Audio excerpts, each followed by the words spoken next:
The first thing that I was going to chat about was just simply what do you need to show the bank, or what does the bank look for if you want to, I guess, gain finance to buy your first homes. Obviously, generally a bank will want you to be employed for a 6-month period with the same employer. Every bank has its own criteria as to how much you can lend based on your income, but obviously income comes into it, also your outgoings come into it, so any loans you've got, any children you've got, to look at what your net cash flow is on a monthly basis. The bank will look for income so you can service the debt. So you'll see a lot of, particularly with certain builders, you'll see a lot of advertising on how much deposit you need. You know, one of the ones that we see all the time is $3,000 and you're on your way to a new home. Not really true. To give you a basic idea of how much deposit you might need, I'm going to use an example of this estate. So I think it's safe to say most of the houses up here will probably be around 400,000, so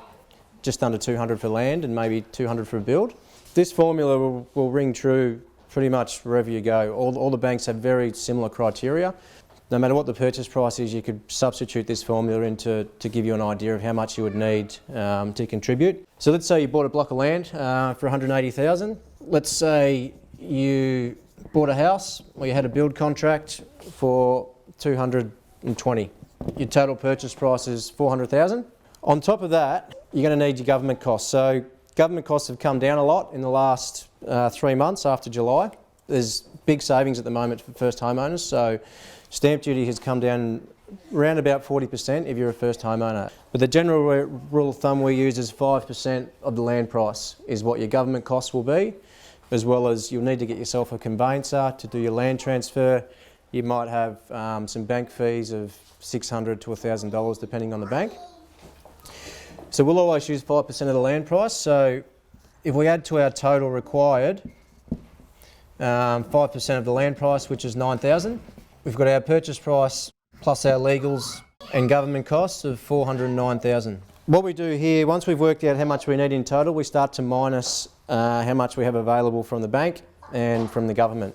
The first homeowner's green is $10,000. So, and generally with most lenders, that'll come to you at land settlement. So you won't need to cover that for a short period of time. General rule of thumb with most banks, they will basically lend you a maximum of 95% of the value of the property. What they'll do is they'll put your land contract together with your build contract. The valuer will go and assess the land and look at the build that you're building, and they'll put a figure on this. So 409, 10 from the government is 399, 380 from the bank. We would need 19,000 as a deposit in total. Always build in 5% as your costs, and generally build in 95% as a loan amount.